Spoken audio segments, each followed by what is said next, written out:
so much to the director, and great honour for the ambassador to come from Rome to our forum, and welcome to everybody.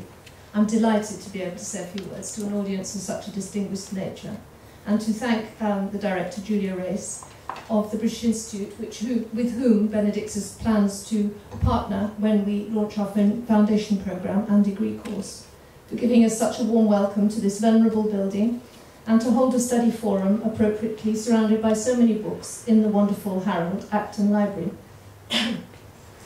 It goes without saying that on behalf of the founders and trustees of Benedictus, I'm honoured to present our first public academic event, and look forward with you all to the papers we're going to hear this evening and tomorrow.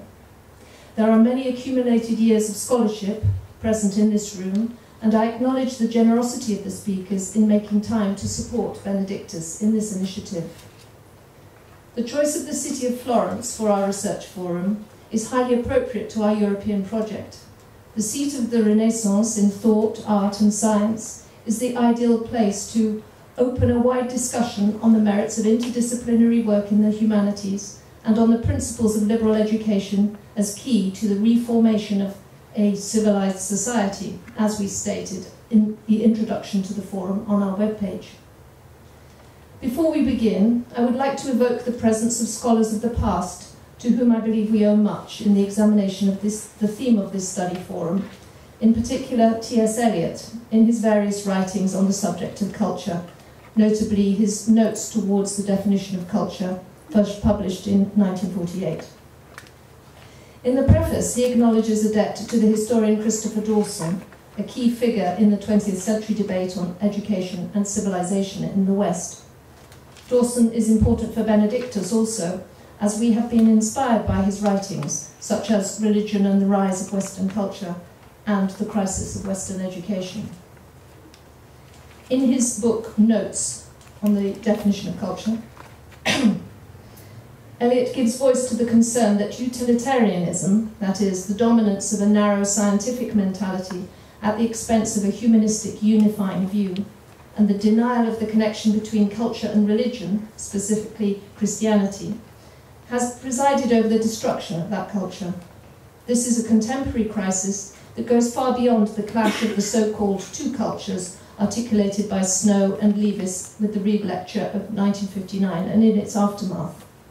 As noted by Robert Whelan in his introduction to a reassessment of that debate in 2009, I quote, "Any culture at all would be nice."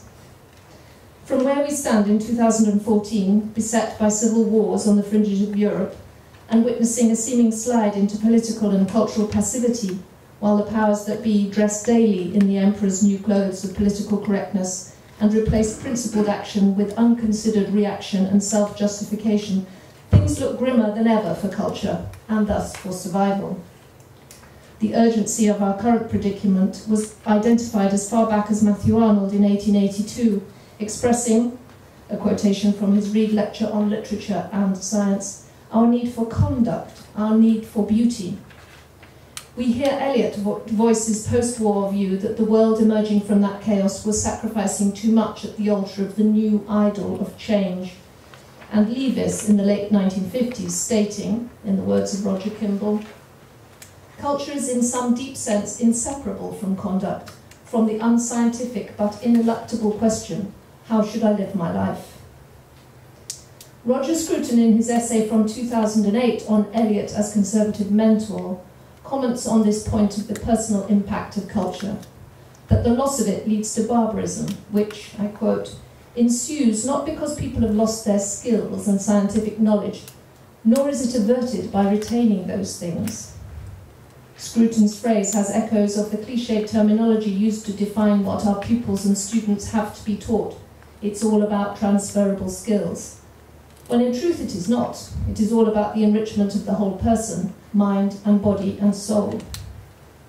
The point about the traditional liberal arts and contemporary liberal education in relationship to the culture we have inherited is that they are the best way to create for young people an authentic experience of what it means to be human in the face of what exists outside ourselves, over which we have no control, but for which, in each of our actions and interactions, we have a serious responsibility.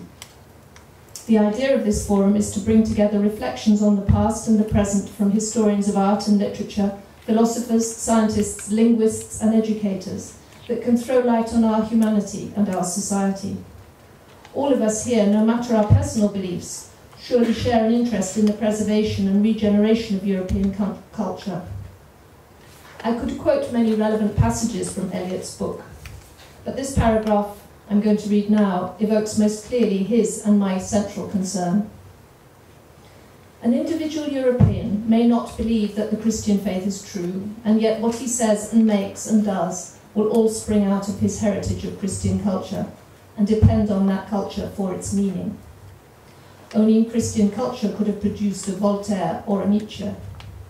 I do not believe that the culture of Europe could survive the complete disappearance of the Christian faith, and I'm convinced of that, not merely because I'm a Christian myself, but as a student of social biology. If Christianity goes, the whole of our culture goes. Then you must start painfully again, and you cannot put on a new culture ready-made. You must wait for the grass to grow to feed the sheep, to give the wool out of which your new coat will be made. You must pass through many centuries of barbarism. We should not live to see the new culture, nor would our great-great-great-grandchildren, and if we did, not one of us would be happy in it. So this is an injunction to do more than have respect for the Christian heritage of one amongst many. We must conserve it, but with the conviction that it is essential for the future of our civilization. This is a heavy and portentous message, but allows us still to hope. So now I'm delighted to thank you all very much for your attention today and tomorrow as we proceed to hear the speakers. And as you will note in your handout, I've given biographies, we've written biographies of all the speakers with their collaboration, so I need not except to say the name, and welcome first Professor John Haldane.